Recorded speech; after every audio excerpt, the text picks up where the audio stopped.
Hey guys, Tim here from Boogie Snail Mastering. In this video, I provide a comprehensive guide to audio mastering for beginners.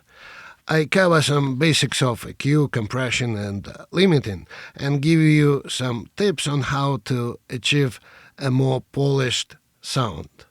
So before we start, please remember, if you have a mix that you need mastered, request a quote at BSMastering.com and receive 50% of your first order. I would also very much appreciate, guys, if you subscribe and hit the notification bell to support my channel. It helps me to bring more videos. And now, let's get started.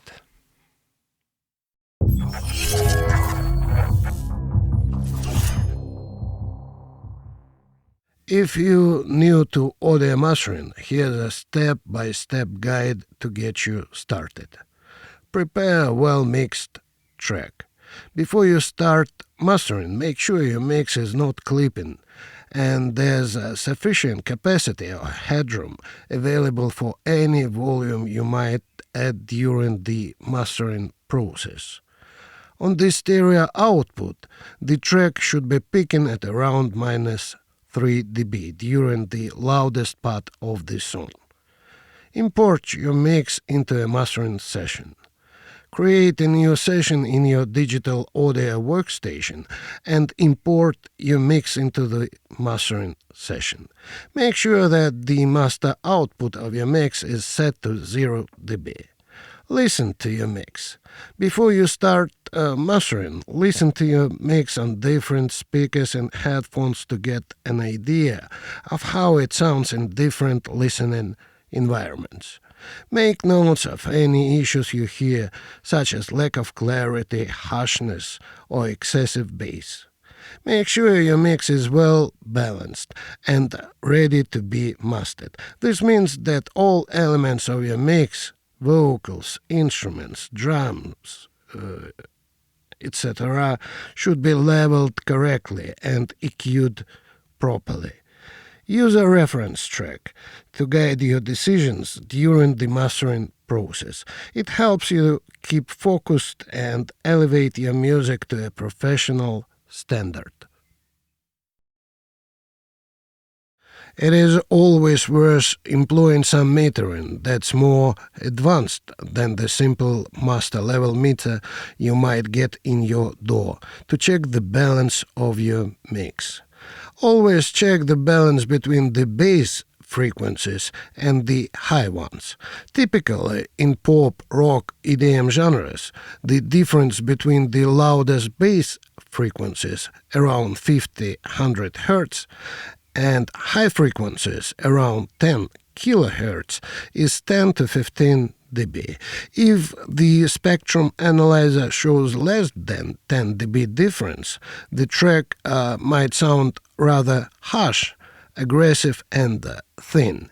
If it shows more than 15 dB difference, it is possible the track might sound very warm but also muddy and dull. Add EQ. Start by adding an EQ plugin to your mastering chain.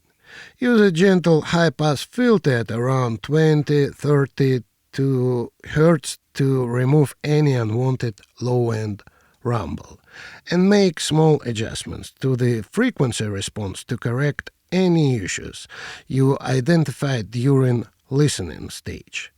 Subtlety is key when adjusting frequencies. Cut or boost no more than 3 dB. Don't make radical changes to the mix. This stage should be all about enhancing what's already there. A good powerful strategy with EQ in mastering is to cut using a relatively narrow Q, but boost using a wide Q setting. Keep comparing the EQ'd version with your original version. The idea of mastering is to make the sound better with EQ, not worse.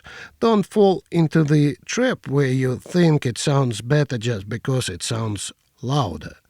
The only way to understand what you are listening to is to have levels pretty much the same between the EQ'd and the pre-EQ'd track. Control dynamic range. Add a compressor to your mastering chain to control the dynamic range of your mix. Set the threshold and ratio to gently compress the peaks of your mix and increase the average volume and bring up the energy to make the mix sound louder. Start by dialing in a low ratio somewhere between 1.5 and 2 to 1. Use a slow attack time 30-50 milliseconds and a fast release time 100 milliseconds. The two crucial ingredients are low ratio and a low threshold. The compressor should spend most of its time in gain reduction, only applying just a few dB of dynamic control and aiming for around from 0.5 to 2 dB on your gain reduction meter. With this type of compression, you won't achieve a huge amount of reduction in the dynamic range, but your master will sound musical and have room to breathe. Using a low ratio and threshold setting allows you to control the body of the track in an effective way. Keep comparing the compressed version with your original track. If things start to sound too aggressive, you may have gone too far. There's a general rule of thumb for compressor EQ order that goes like this. If you're going to use a large amount of EQ, place the EQ after the compressor. If you are going to use a large amount of compression, place the compressor after the EQ. As a result, using EQ before the compressor produces a warmer, rounder tone. Using EQ after the compressor produces a clearer and cleaner sound. Add a limiter to your mastering chain to control the peak level of your mix and prevent clipping. Set the output level to a safe level, usually between -0.5 to -1 dB, and aim for not more than 3 dB gain reduction. Please remember, a limiter is always the last in the signal chain, no matter how many of the devices you add and in which order, because it adds additional level and stops overs from happening.